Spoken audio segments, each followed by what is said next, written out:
Bismillah, alhamdulillah, wassalatu wassalamu ala rasulillah. Patepang deh dinten ieu dinten Jumat, insyaallah Jumat barokah kaping 7 November 2025 masih dina suratul Isra ayat ka-30 hijina. A'udzubillahi minasyaitonirrajim. Bismillahirrahmanirrahim. Wala taqtulu jeung ulah ngabunuh anjeun.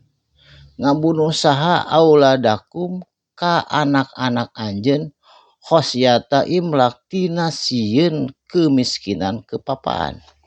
Jadi zaman harita zaman jahiliyah lamun boga anak awewe sok brusut langsung dibunuh. Sabab kahiji era ku gedean, kadua waktu saita kemiskinan faktor ekonomi teu hese dahar-dahar acan.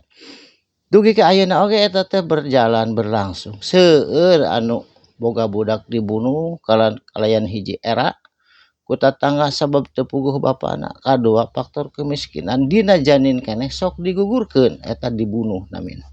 Gugurkeun we da can siap urang teh tah eta teu meunang dosa besar. Atawa bunuh we teu puguh bapana ieu teh bisi engke geus borojo mah kalakawirang teu kengeng dibunuh sabab Allah janji nahnu narzuqukum, kami saur Allah, tegasna kami anu ngarizkian hum itu kabeh jalma.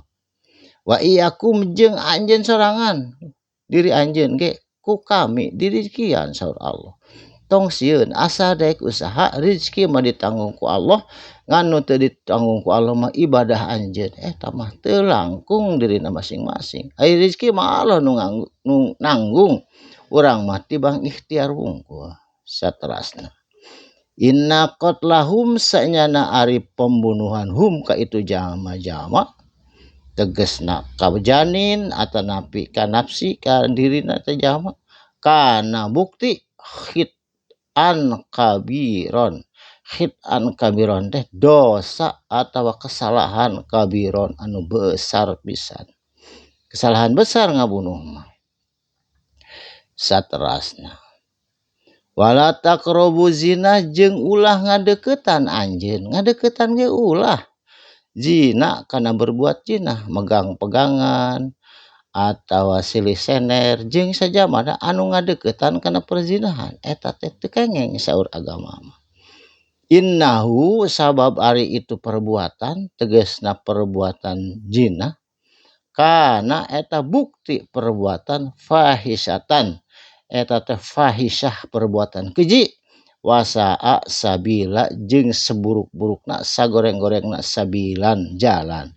Jadi lamun terjadi perzinahan, pembunuhan janin kaitu nama lamun boga anak awewe teu bisa diwalian, jadi terus saan sabila teh perjalanan anu panjang, anu jelek, anu buruk, anu hese ngembalikeunana. Saterasna wala taqtulu jeung ulah ngabunuh anjeun nafsan kana diri, rek diri urang, rek diri batur teu meunang. Bunuh diri teu kengeng dosa besar atau ngabunuh batur teu kengeng. Allati anu atawa sehingga harramallahu eta teh diharamkeun ku Allah. Eta teh anu kitu teh membunuh diri teh diharamkeun ku Allah. Baik itu diri sorangan atawa diri batur. Illa bil haqq, kecuali anu hak eta mah boleh ngabunuh. Ngabunuh koruptor ceger ditembak eta menurut ulil amri, menurut pemerintah boleh. Atau anu ngabunuh dibunuh deui boleh. Tapi dengan alasan bil haq, sesuai dengan perintah agama atau perintah ulil amri.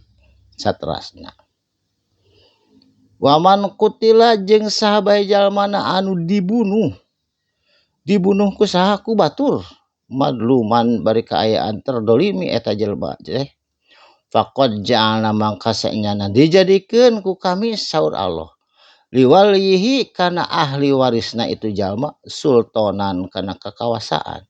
Kuasana kumaha bisa menta diat ku 100 onta. Zaman baheula mah 100 onta teh ngabunuh hiji jalma teh atawa dibunuh deui atawa dihampura eta mah sultanan kekuasaan atawa kehendak ahli waris kumaha daekna. Lamun dibebaskeun alus berarti teu kudu mayar diat atawa teu kudu dibunuh deui. Ngan tekengeng kejadian pembunuhan teh supaya tidak terjadi lagi jadi sultanan dijieun kekuasaan pikeun ahli warisna supaya kapok si pembunuh ulah ngabunuh deui setelahna. Pala yusrib jeung ulah kaleuwihi fil qotli kana membalas pembunuhan. Contohna budak urang dibunuh sakeluarga ku urang dibabad dibunuh kabeh. Atawa bapak urang dibunuh jelema nu sejenna ku urang diteluh digagayung dibunuh kabeh sakeluarga. Teu kengeng, tidak berlebihan, harus sesuai jeung perintah agama atawa ulil amra. Ulil amra teh nyaeta eta nyaeta pemerintahan setempat atawa kekuasaan tiap negara. Innahu sanyana ari itu jalma anu dibunuh kana bukti itu jalma-jalma anu terbunuh mansuro kengeng pitulung ti Allah. Tah eta teh jalma nu terbunuh teh di akhirat teh kengeng pitulung ti Allah Subhanahu wa ta'ala. Insyaallah asa ulah aya dendam. Sakitu wae heula insyaallah dinten ieu Jumat barokah mugi patepang di enjing dina waktos anu sami. Sakalimah dua kalimah mugi aya manfaatna. Barakallahu li wa lakum. Shadaqallahul azim. Wassalamualaikum warahmatullahi wabarakatuh.